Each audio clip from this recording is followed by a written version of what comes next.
In this video, we'll discuss what is a singleton design pattern and how we can implement it in Java. A singleton design pattern is a creational design pattern and it's part of the gang of four design patterns.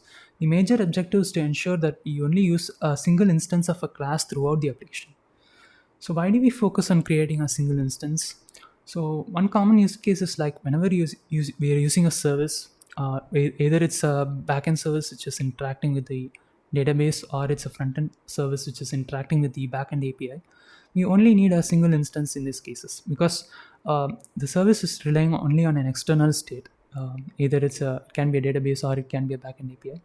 So in such cases, we can use a single instance of a class. So many frameworks actually implement these services as singleton behind the scenes. They primarily use metadata for this purpose. So, for example, in case of a backend, if we take a framework like Spring Boot, it uses the @service annotation. So when we say @service annotation, basically singleton scope is being used. And similarly, if we are talking about a front-end language like framework like Angular, when we use the @injectable annotation, basically what it's doing in the behind the scenes is like it's creating a singleton. So how can we create a singleton design pattern in Java? So there are two parts here. One is focusing on the instance creation. So we use a private constructor, and we also make the class final to avoid any modification of the state via a subclass. And regarding the access and the state, so we just use, in case of Java, we just use static, so that it will be directly accessed via the class and not by any sort of new instance. So before we dive into the implementation, so there are two kinds of implementations of singleton: eager and lazy implementation. So eager is like the instance will already be pre-created, so even before the class is being called. In case of lazy, so the instance will be created only when it's triggered. So in this example, we'll look into a eager implementation because it's simple, and also the idea is just learn about the core idea of a singleton design pattern. I think it's unlikely that we'll be implementing it in a real-time system. So let's get into the editor. So I have a class here. So the first thing is regarding the instance creation. So optionally we can make the class as a final one. So then we need to create an instance of the singleton. So this is an eager implementation. So we are right away creating the instance.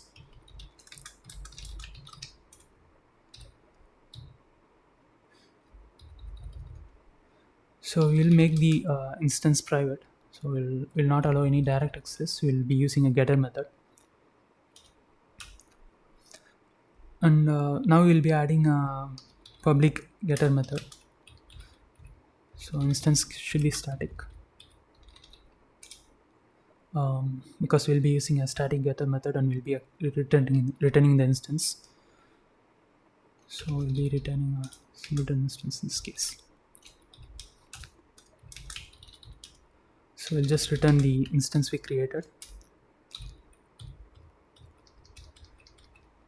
So let's try it out.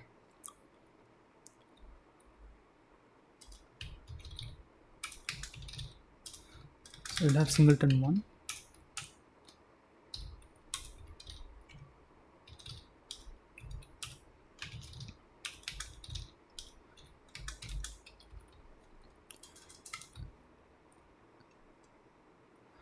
So again, so we see that we are able to use the new keyword and it's not throwing an error.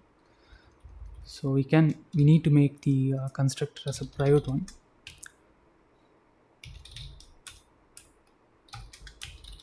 So if you do that, we'll see an error being thrown in the editor.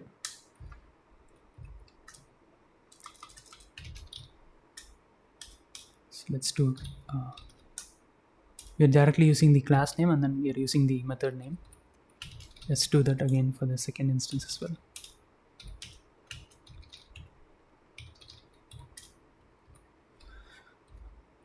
So both these instances should return the same object. So the output should be pretty much the same. So we're using the same object for both the instances. So this is eager implementation of singleton design pattern. Thank you for watching.